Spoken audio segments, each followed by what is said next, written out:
Hello दोस्तों, स्वागत है आपका हमारे यूट्यूब चैनल में। दोस्तों, जैसे पिछली वीडियो में हमने ड्वाइव कोर्स के बारे में समझा था, ड्वाइव कोर्स के सिलेबस के बारे में, उसकी फ़ीस के बारे में, और हमने आपसे बोला था कि आने वाली वीडियोस में हम ड्वाइव कोर्स का पूरा सिलेबस ऑनलाइन कवर करने वाले हैं। और उसके सिलेबस में जो पहला चैप्टर था वो फंडामेंटल का था। तो इस वीडियो में हम फंडामेंटल को समझने वाले हैं, फंडामेंटल को डीपली पढ़ने वाले हैं। तो इस वीडियो में what is computer, introduction of computer, computer units और टाइप्स ऑफ कंप्यूटर को हम कवर करेंगे। आने वाली से डे बाय डे वीडियोज़ में हम पूरा फंडामेंटल, ऑपरेटिंग, MS ऑफिस सारी चीज़ें पढ़ने वाले हैं। तो चलिए बिना टाइम वेस्ट की वीडियो को शुरू करते हैं और चलते हैं कंप्यूटर की स्क्रीन पर। तो दोस्तों, सबसे पहला जो इसमें आपको दिख रहा होगा इंडेक्स में हमने ये बताया कि इसके अंतर्गत फंडामेंटल के अंतर्गत हमें क्या पढ़ना है। तो फंडामेंटल के अंतर्गत सबसे पहला हमारा जो है वो इंट्रोडक्शन ऑफ कंप्यूटर है, यानी कंप्यूटर की परिभाषा, computer units, types of computer, history of computer, generation of computer, types of computer और computer organisation, computer peripheral device, memory measurement, computer language और number system, computer virus, data transmission mode, computer network, internet. इन सारी चीज़ों को email, important notes of computer, shortcut key of computer, full form of computer, इन सारी चीज़ों को हम इस वीडियोस में फंडामेंटल के चैप्टर में कवर करने वाले हैं। तो इस वीडियोस में जो हमारा कवर होने वाला है वो introduction of computer, computer units और टाइप ऑफ कंप्यूटर हम पढ़ने वाले हैं। चलिए बिना टाइम वेस्ट की वीडियो को जल्दी से शुरू करते हैं। सबसे पहले हमारा जो चैप्टर है वो फंडामेंटल है। फंडामेंटल का जो पहला लेसन है वो है introduction of computer. Introduction of computer यानी इंट्रोडक्शन की जो कंप्यूटर की परिभाषा होती है, इसके अंदर तो हम पहले इंग्लिश फिर हिंदी को में समझेंगे।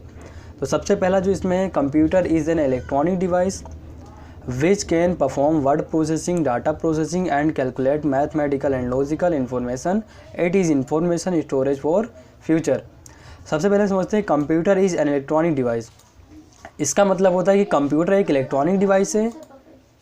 कंप्यूटर एक इलेक्ट्रॉनिक डिवाइस है तो हम सारे लोग को पता है, क्योंकि ये लाइट से चलती है, इलेक्ट्रिसिटी से चलती है, इसलिए ये एक इलेक्ट्रॉनिक डिवाइस है।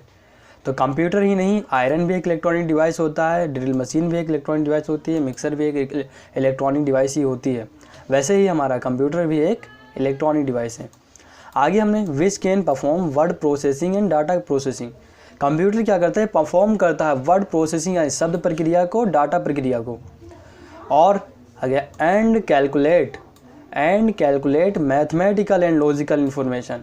ये क्या करता है, गणना करता है। कैलकुलेट मतलब गणना, ये गणना करता है किसकी, गणितीय और तांत्रिक चीज़ों का, मैथमेटिकल एंड लॉजिकल इन्फॉर्मेशन की गणना करता है।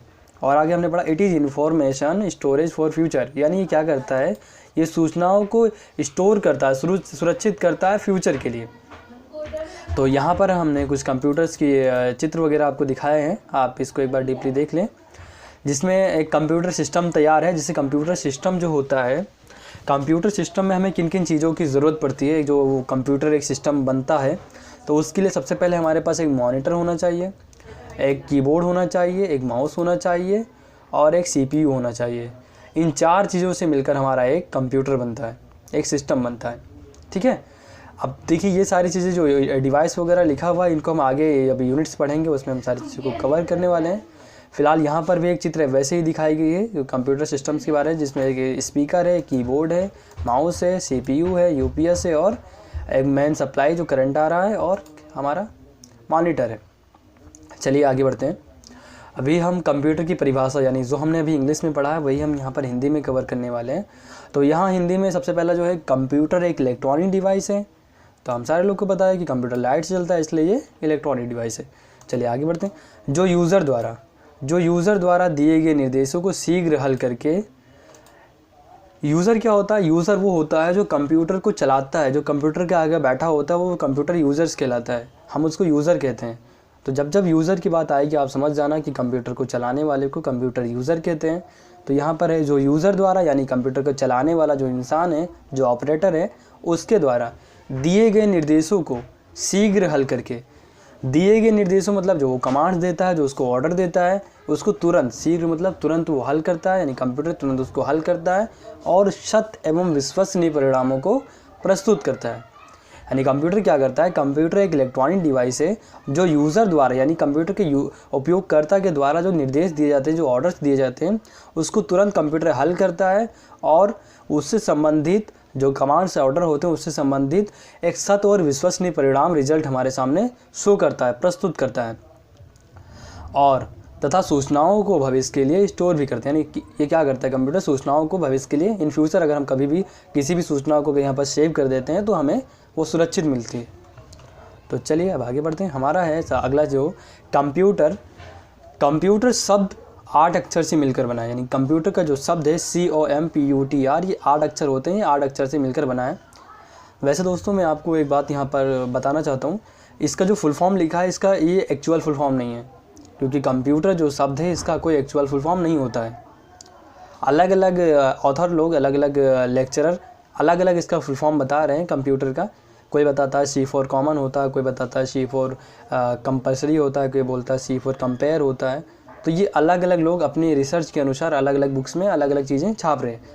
हम बताते हैं कंप्यूटर का मतलब क्या होता है, कंप्यूटर शब्द कैसे बना। तो फुल फॉर्म से पढ़ने से पहले हम थोड़ा सा इसके बारे में जान लेते हैं। देखिए कंप्यूटर का मतलब होता है, कंप्यूटर का मतलब होता है कि गणना करना। जो गणना करने वाला होता है उसको कंप्यूटर बोलते हैं। जैसे ड्राइव का मतलब होता है गाड़ी चलाना, और ड्राइवर का मतलब होता है चालक यानी कि चलाने वाला। वैसे कंप्यूट का मतलब होता है कि गणना करना, और कंप्यूटर का मतलब होता है गणना करने वाला।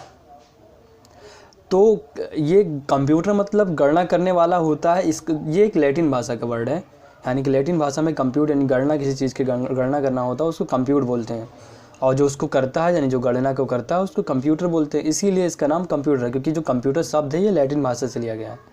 ठीक है।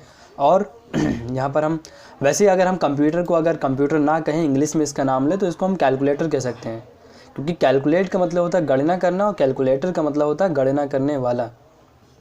और अगर हम हिंदी में नाम लें तो हिंदी में गणना करने वाले को संगणक बोलते हैं। तो कहीं ना कहीं हमने समझ लिया कि हिंदी में अगर हम कंप्यूटर का नाम लेंगे तो संगणक कहेंगे, इंग्लिश में अगर नाम लेंगे तो हम इसको कैलकुलेटर कहेंगे, और अगर लैटिन भाषा में इसको कहेंगे तो कंप्यूटर कहेंगे। ठीक है। तो इससे हमें यह बात पता चलती है कि कंप्यूटर का जो एक्चुअल नाम है वो कंप्यूटर ही है, इसका कोई फुल फॉर्म एक्चुअल में नहीं होता है। हाँ, लोग अपने अपने रिसर्च के अनुसार अलग अलग इसके फुल फॉर्म्स बता रहे हैं, तो आप हो सकता है कहीं और अलग पढ़ रहे हो, यहाँ पर कुछ और लिखा हो, तो आप समझ लीजिए कि हर एक जो भी किताबों में जो भी लिखा है वो कहीं ना कहीं सही है, लेकिन इसका कोई एक्चुअल फुल फॉर्म नहीं होता है। चलिए अब पढ़ते हैं C फॉर कॉमन, कॉमन में समान, P सॉरी यहाँ पर P हो गया, हाँ यहाँ पर P हो गया, इसको हमें O करना है। C फॉर कॉमन, कॉमन में समान, O फॉर ऑपरेटिंग, ऑपरेटिंग में परिचालन, M फॉर मशीन, मशीन में यंत्र, P फॉर पर्पस, पर्पस में उद्देश्य, U फॉर में प्रयोग के लिए, T फॉर टेक्निकल, टेक्निकल में यांत्रिक, E फॉर एजुकेशन, एजुकेशन में शिक्षा, R फॉर रिसर्च, रिसर्च में शोध। ये इसका फुल फॉर्म होता है। हो सकता है आप जो किसी दूसरी किताब में देखें या दूसरी वीडियोज़ में देखें उसमें C फॉर कंपेयर दिखे, O फॉर ऑपरेटर दिखे, M for machine, P for कुछ और दिख जाए पर्टिकुलर वगैरह। तो आपको घबराना नहीं है, आप समझ सकते हैं कि जो हमने बताया कि इसका कोई एक्चुअल फुल फॉर्म नहीं होता। ठीक है, चलिए आगे बढ़ते हैं। तो कंप्यूटर से जुड़ी कुछ नोट्स, कुछ विशेष चीज़ें हैं जो हम यहाँ पर जान लेते हैं, जो कि यहाँ पर हमने मेंशन कर दिया है। सबसे पहले जो कंप्यूटर की में जो हमने विशेषताएं जोड़ी हुई हैं, पहली चीज़ तो जैसे अभी हमने ऊपर ही समझा था कि कंप्यूटर जो शब्द है यह लैटिन भाषा से लिया गया, यानी कि कंप्यूटर जो शब्द बना है ये कंप्यूट शब्द से बना, और कंप्यूट का जो शब्द होता है ये लैटिन भाषा से लिया गया है। कंप्यूट का मतलब होता है गणना करना, कंप्यूट का मतलब होता है गणना करना, और कंप्यूटर का मतलब होता है गणना करने वाला, जिसको हम अंग्रेज़ी में अगर इंग्लिश में बोले तो हम इसको कैलकुलेटर कहते हैं, अगर हम हिंदी में इसको बोलें तो संगणक कहते हैं। इसीलिए यहाँ पर लिखा हुआ है कि कंप्यूटर जो है वो लैटिन भाषा के कंप्यूट शब्द से बना है, जिसका अर्थ है गणना करने वाला या संगणक। अगली चीज़ जो हमारा दूसरा नोट है उसमें हमने बताया कि कंप्यूटर के जनक मिस्टर चार्ल्स बेबेज को कहा जाता है, यानी कंप्यूटर के जो जनक हैं वो मिस्टर चार्ल्स बेबेज को कहा जाता है। अब रीज़न क्या है, रीज़न क्यों इनको कंप्यूटर का जनक कहा जाता है, क्योंकि इन्होंने तो कोई कंप्यूटर बनाया ही नहीं था। तो थोड़ा सा आगे हम बढ़ते हैं और समझते हैं क्योंकि इन्होंने 1823 ईस्वी में डिफरेंस इंजन व 1833 ईस्वी में एनालिटिकल इंजन का निर्माण किया। यानी इन्होंने क्या किया था, जो मिस्टर चार्ल्स बेबेज थे इन्होंने कंप्यूटर के जनक इसलिए इनको कहा जाता है क्योंकि इन्होंने 1823 ईस्वी में डिफरेंस इंजन व 1833 ईस्वी में एनालिटिकल इंजन का आविष्कार किया था, जिसके आधार पर सबसे पहला कंप्यूटर ENIAC बना। यानी कि जो इन्होंने इंजन बनाया था डिफरेंस और एनालिटिकल, उसी के आधार पर 1946 में कंप्यूटर बना था ENIAC, इसीलिए इनको कंप्यूटर का जनक, पितामह या फादर ऑफ कंप्यूटर कहा जाता है। तो ये क्वेश्चंस आपके एग्जाम्स में आ सकते हैं या इंटरव्यूज़ में पूछे जा सकते हैं कि कंप्यूटर कौन सी भाषा से, कंप्यूटर का जो शब्द है वो कौन सी भाषा से लिया गया है। तो आपको बताना है कि कंप्यूटर का जो शब्द है लैटिन भाषा के कंप्यूट शब्द से मिलकर बना हुआ है।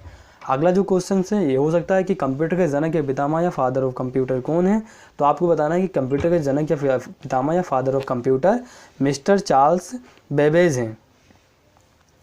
अगला जो क्वेश्चन है हमारा नोट्स है, अभी हम यहाँ पर कुछ मेंशंस किए हुए हैं कि डिफरेंस इंजन, इन्होंने जो 1823 ईस्वी में इंजन बनाया था जिसका नाम डिफरेंस इंजन था, वो कुछ इस प्रकार दिखाई देता था।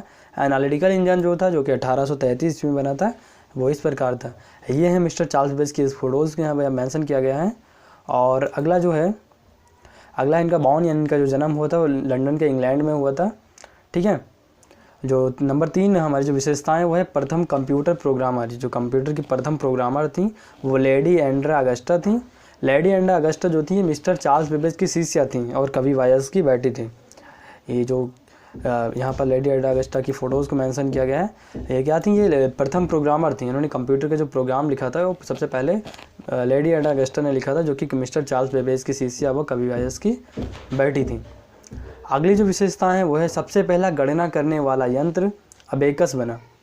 यानी जो सबसे पहला गणना करने का यंत्र बना था वो अबेकस बना था, जिसे मिस्र व चीन के लोगों द्वारा बनाया गया था। ये कुछ इस प्रकार अबेकस दिखाई देता था।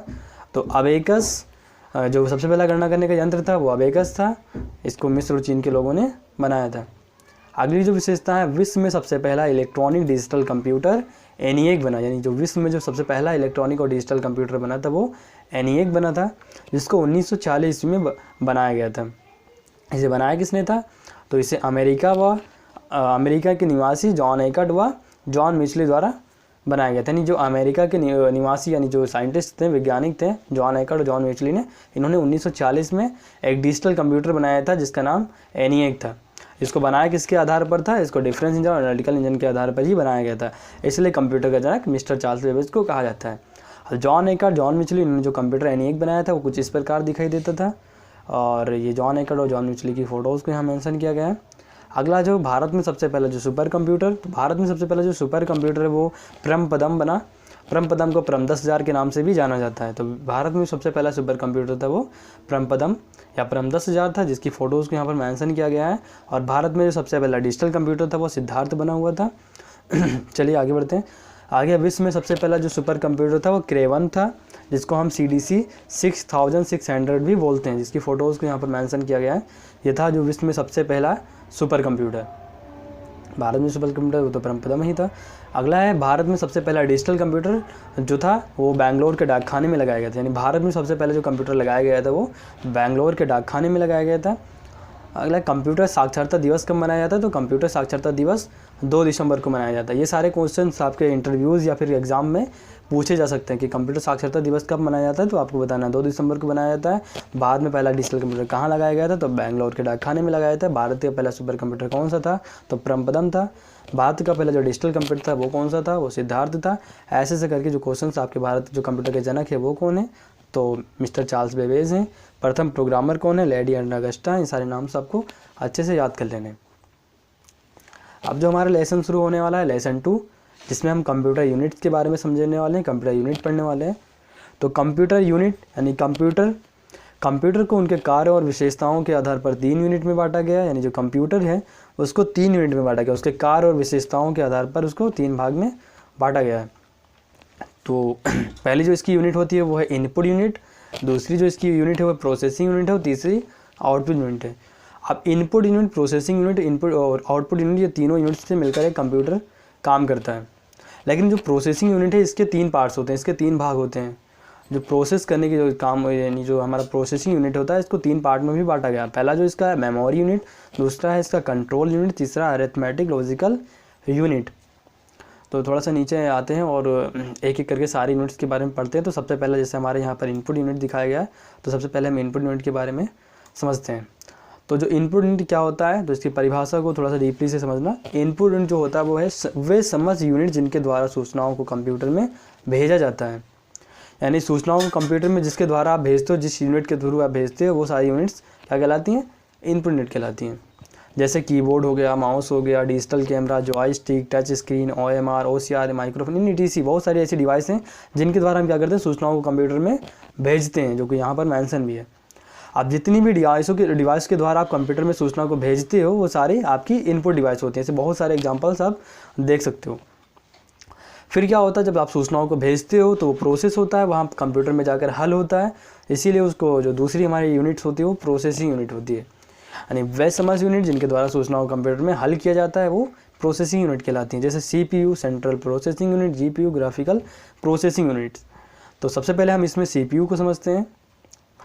अभी जो CPU है, सेंट्रल प्रोसेसिंग यूनिट, जो कुछ इस प्रकार का बॉक्स होता है, ऐसा दिखाई देता है, जिसके आगे वाले पार्ट को हम बोलते हैं, जो कैबिनेट के जो आगे का पार्ट होता है उसको हम फ्रंट पैनल बोलते हैं, जिसमें में USB port, power supply, reset window, power LED और हार्ड डिस्क LED के साथ साथ CD DVD ड्राइव और DVD ड्राइव LED भी, बहुत सारी चीज़ें हमें आगे फ्रंट पैनल में मिलती हैं।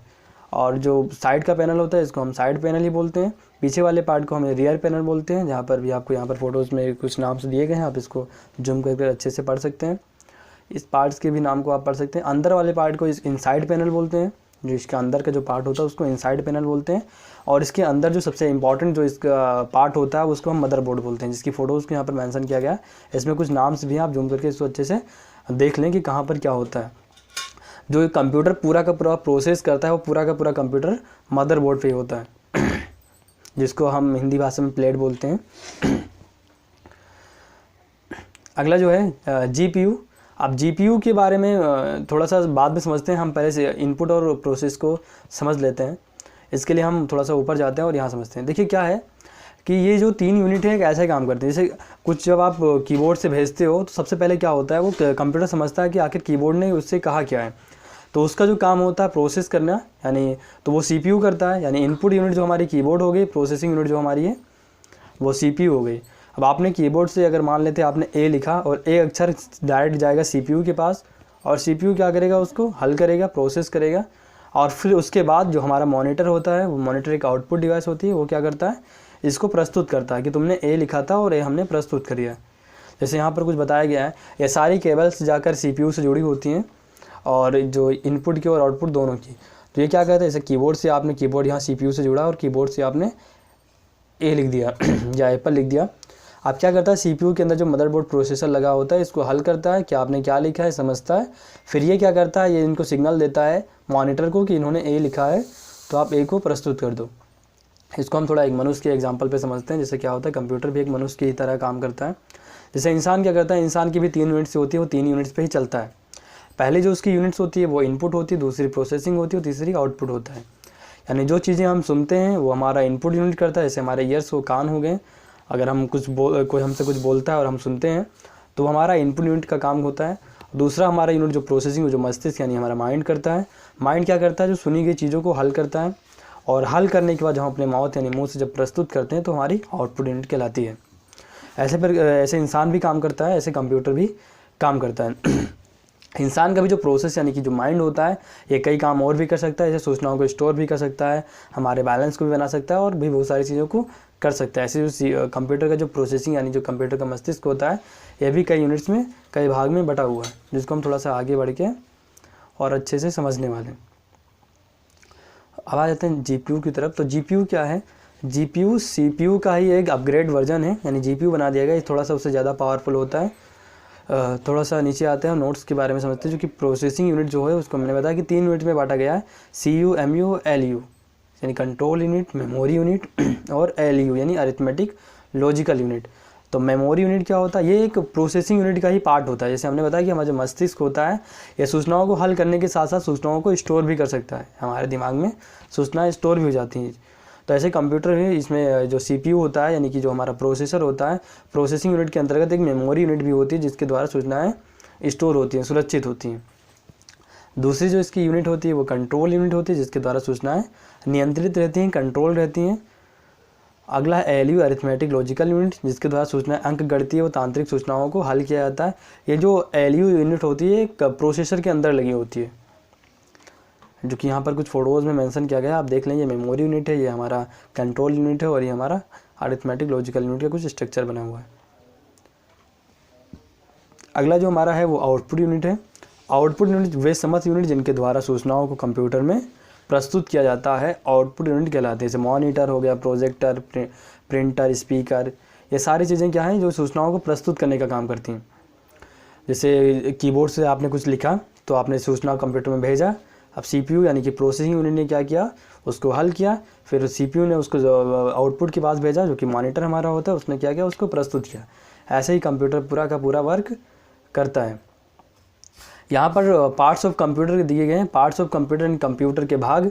तो कंप्यूटर के भाग के अंतर्गत हमने यहाँ पर समझा कि कंप्यूटर कैसे बना होता है। कंप्यूटर का जो एक पार्ट्स बनता है, जो कंप्यूटर में पार्ट्स इंपॉर्टेंट होते हैं, एक सिस्टम को बनाकर तैयार करता है, उसमें किन किन चीज़ों की ज़रूरत होती है। तो एक कंप्यूटर में हमें अगर देखा जाए तो एक मॉनिटर की ज़रूरत होती है जो कि हमारा एक आउटपुट का काम करता है, एक माउस की ज़रूरत होती है जो हमारे एक इनपुट का काम करता है, एक कीबोर्ड की भी ज़रूरत होती है जो हमारे इनपुट का काम करता है, और एक स्पीकर की भी ज़रूरत हो सकती है जो हमारे आउटपुट का काम करता है। ठीक है, और एक हमारा जो सीपीयू होता है ये हमारा प्रोसेसिंग का काम करता है। अब सीपीयू के अंतर्गत बहुत सारी चीज़ें होती हैं, जैसे यहाँ पर आपको दिया गया हार्ड डिस्क, एसएसडी कार्ड और रैम हो गया, यानी बहुत सारी चीज़ें होती हैं। मदरबोर्ड, सीपीयू, कूलर, सीपीयू, बहुत सारी चीज़ें होती हैं, पावर सप्लाई यूनिट, ये सारी चीज़ें सीपीयू के अंतर्गत ही लगी होती हैं। तब जाकर एक हमारा सीपीयू तैयार होता है जिसके द्वारा हम सूचनाओं को कंट्रोल भी करते हैं, स्टोर भी करते हैं और हल भी करते हैं, और अंकगणितीय सूचनाओं, तांत्रिक चीज़ों को भी हल करते हैं। तो ये 3 यूनिट से मिलकर ही हमारा एक कंप्यूटर का पार्ट्स तैयार होता है, कंप्यूटर का भाग भी तैयार होता है। तो इस वीडियो में हमने computer unit, parts of computer, introduction of computer को अच्छे से समझा है। आने वाली वीडियोज़ में हम और सारी चीज़ें जो बच रही हैं इन सबको एक एक करके डे बाय डे वीडियोज़ में हम कवर करने वाले हैं। जैसा कि अभी हम आपको यहाँ पर दिखा दें, अभी हम लोगों ने introduction of computer, types of computer पढ़ लिया। अगली जो हमारी डे 2 की वीडियो होगी उसमें हम history of computer, generation of computer को पढ़ेंगे। तो चैनल को आप सब्सक्राइब कर लें क्योंकि हमारी जो वीडियोस आने वाली है उसको मिस ना करें, और आप कंप्यूटर को यानी वेब कोर्स को ऑनलाइन ऐसे सीखते रहें। तो वीडियो अगर अच्छी लगी हो तो लाइक कर लें।